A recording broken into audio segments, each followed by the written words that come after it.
Okay, before this kita dah belajar pathway how water and dissolved minerals are transported from soil to root. So kita dah belajar ada 3. So apoplastic, simplastic dengan vacuolar pathway. So untuk today for this video kita nak belajar the second learning outcome untuk 8.3 transport in plant. So kita nak belajar lebih detail sebenarnya how water and mineral ion actually is transport from soil to root vascular system. Okay, sebelum ni previous video yang saya ajar itu just basic pathway lah. Tapi untuk real situation dalam for water and dissolved mineral to be transported from soil to root, dia ada beberapa senario dekat situ yang tidak semudah itulah water dengan dissolved mineral untuk transported. Okay, so ini yang kita dah belajar. So kita ada apoplastic, simplastic dengan vacuolar pathway. Ni yang simple lah. Okay,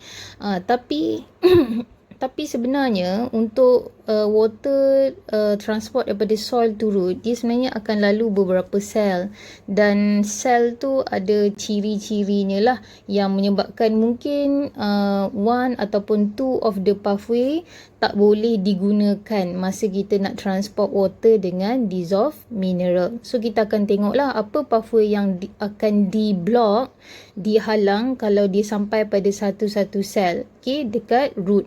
So nanti kita akan tengok. Okay, so just a quick recap. So water and dissolved mineral daripada soil to root. So kita ada 3 pathway. So pertama kita ada apoplastic. Yang kedua kita ada simplastic. Dan yang ketiga kita ada vacuolar pathway. Okay, boleh. Itu daripada soil to root. Tapi daripada root naik pergi kepada stem. Okay, sebab dekat stem pun ada xylem. Okay, so xylem ni dia ada dekat root, ada dekat stem, ada dekat shoot. Okay, tak mungkinlah xylem ni ada dekat root sahaja. Sebab bila kita kata transport water, so water dia transport daripada root to shoot. So mesti kena ada xylem, okay, as a conducting tissue. So untuk water ataupun dissolved mineral daripada soil, daripada root naik across stem, dia ada 2 cara. Okay, so itu kita akan bincangkan next video lah. Okay, so hari ni kita fokus dulu pada soil to root, sebab kita nak detailkan proses tu lagi. Okay, so katakanlah saya zoom in kawasan soil dengan root dekat sini. So saya dapat gambar yang bawah ni lah. Okay, boleh. So kalau kamu boleh lukis together pun it's nice. Okay, okay, so kita berkenalan dulu. So ini adalah soil yang warna kelabu ni, and then yang warna macam hijau sikit ni adalah dissolved minerals, and then yang ni adalah root hair cell. So daripada soil nak masuk root hair, and then masuk dalam plant punya vessel, xylem vessel. So kita akan guna pathway yang ni lah, apoplastic, simplastic dengan vacuolar pathway. Okay, tapi tak semua 3 ni boleh digunakan at the same time. Okay, ada pada satu-satu tempat tak boleh guna certain pathway. So kita akan tengok lah. Okay, so kita berkenalan dulu dengan sel yang ada dekat root of plants.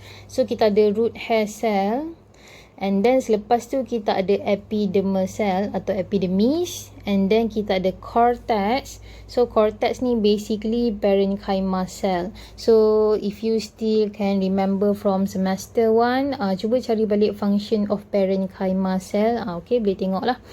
And then kita ada endodermis. Endodermis ni dia special sikit, sebab kalau kita compare dengan epidermis, cortex, pericycle, kita akan nampak epidermis ni dia ada satu extra item dekat sini. Okay, so dia duduk dekat bahagian cell wall dengan extra cellular space. So apa nama item ni? Casparian strip. Okay, so apa itu Casparian strip? Which is a belt made up of suberin. So dia adalah sejenis waxy substance lah. So bila kita kata waxy substance, waxy ni maksudnya lilin lah. Okay, wax. So kalau water dia jatuh atas waxy substance, water cannot absorb, right? Cannot be absorbed and cannot pass through, betul? So dekat kawasan endodermis ni, yes, itulah function Casparian strip ni. Okay, which is dia impermeable to water and dissolve mineral. So dengan kata lain, dia punya properties adalah hydrophobic lah. So ada sebab kenapa dekat endodermis ni ada Casparian strip. So kita akan bincang lebih detail after this, okay? And then pericycle, and then last kali barulah water tu enter xylem root, okay? So dah sampailah betul-betul dekat akar, okay? So daripada soil masuk ke root, okay? Boleh? Okay, so kalau kamu dah bersedia, jom ambil apa-apa warna pen. So kita akan lukis pathway macam mana water. So saya nak fokus pada water dulu. Dissolve mineral next time, okay? Water transported from soil to root, xylem, okay? Okay, kita mula daripada soil dulu. So dekat soil kita ada dissolved mineral. So what happen is daripada soil, dissolved mineral tu akan masuk ke dalam epidermis lah. So kita lukis dia masuk. Katakanlah warna ni. Macam tak sama pula. So, kalau dissolved mineral tu dah masuk dalam root hair cell, so kalau solute concentration banyak, apa jadi pada water potential of root hair cell? Yes, water potential of root hair cell dia akan jadi rendah. Kenapa rendah? Disebabkan ada banyak dissolved mineral and also sugar lah sebenarnya daripada plant, sebab plant buat fotosintesis kan. Okay, so bila water potential rendah, root hair cell, water potential dekat soil tinggi. Okay. So kata kalau water potential dekat soil tinggi disebabkan dissolved mineral ni dah masuklah ke dalam root hair cell. So kita tahu properties of water, dia mesti bergerak daripada high water potential to low water potential. Okay, itu memang water punya properties yang kita tak boleh nak tukar lah. Dia mesti move from high water potential to low water potential. So high water potential means that low solute concentration. Dia bergerak to low water potential means that high solute concentration. So apa yang berlaku disebabkan low water potential dekat root hair cell compared to soil. So water from soil dia akan move down water potential gradient pergi masuk dalam root hair cell. Okay. So function root hair cell ni basically untuk increase surface area for water diffusion lah. Okay. Okay, seterusnya bila water dah masuk daripada soil pergi kepada root hair cell, so apa jadi pada water potential of root hair cell ataupun epidermis dekat sini? Water potential akan meningkat. Okay. Okay, seterusnya apa yang berlaku? Water tu akan bergerak pula pergi ke cortex. So kita tahu dissolved mineral tadi dia dah masuk root hair cell. So mestilah dia akan transport pergi sini, pergi sini, pergi sini dan pergi sini. Betul? Okay, so disebabkan benda tu berlaku transported ... ke neighboring cell. So apa yang berlaku? Cortex sekarang ni low water potential. Okay, so kita tahu water dia punya properties ataupun tendency dia mesti bergerak daripada high water potential to low water potential. So because of epidermis has high water potential, before this lower water potential. Tapi lepas water daripada soil dah masuk, dia jadi high water potential. So right now water potential at epidermis is higher compared to water potential at cortex. So water from epidermis akan masuk ke dalam cortex. So menyebabkan water potential in cortex increases. Okay. Okay. Seterusnya kita masih dekat kawasan cortex lagi. So sini dah high water potential sel ni. So untuk sel sebelah ni water potential dia rendah. So kita tahu once again water dia akan move from high water potential to low water potential. So dia pun masuklah ke sini. So kawasan sini disebabkan dia dah dapat air tadi, so dia akan jadi high water potential. Okay, seterusnya bila sampai dekat kawasan endodermis, saya kata tadi dekat endodermis ada Casparian strip. Before endodermis, kita dah belajar water tu daripada soil, masuk root hair, masuk epidermis, masuk cortex.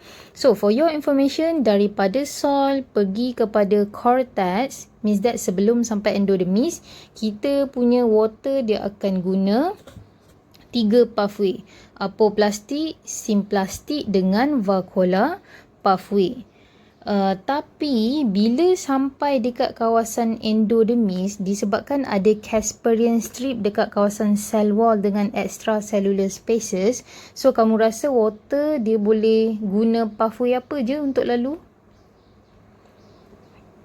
Yes, so dia terpaksa guna simplastic dengan vacuolar pathway sahaja. Sebab apa? Sebab dekat kawasan cell wall, dia ada Casparian strip. So bila ada Casparian strip, kita tahu Casparian strip tu adalah impermeable to water. So bila sampai dekat endodermis, water cannot use apoplastic pathway. So dia hanya akan guna simplastic dengan vacuolar pathway. So function Casparian strip dekat sini adalah to ensure that water diffuse through simplastic dengan vacuolar pathway only. So last kali apa yang berlaku, so water dah sampai sini, and then dah lalu sini, and then last kali masuklah water dalam xylem root. So boleh so dia still menggunakan properties water potential from high to low water potential lah. Cuma daripada sini ke sini kita boleh guna 3 pathway, apoplastic, simplastic dengan vacuolar. Tapi once sampai dekat endodermis, disebabkan dekat cell wall dengan extracellular spaces ni ada Casparian strip, dan kita tahu Casparian strip ni dia waxy substance, so dia impermeable to water. So dia akan prevent water daripada menggunakan apoplastic pathway. So water dia boleh masuk dekat endodermis ni menggunakan simplastic dengan vacuolar pathway sahaja. And then last kali masuklah ke dalam xylem root. So kita punya matlamat dah tercapai lah, which is water transport daripada soil to the root hair. To the root xylem lah lebih tepat. So harapnya kamu okey je lah setakat ni. That's all.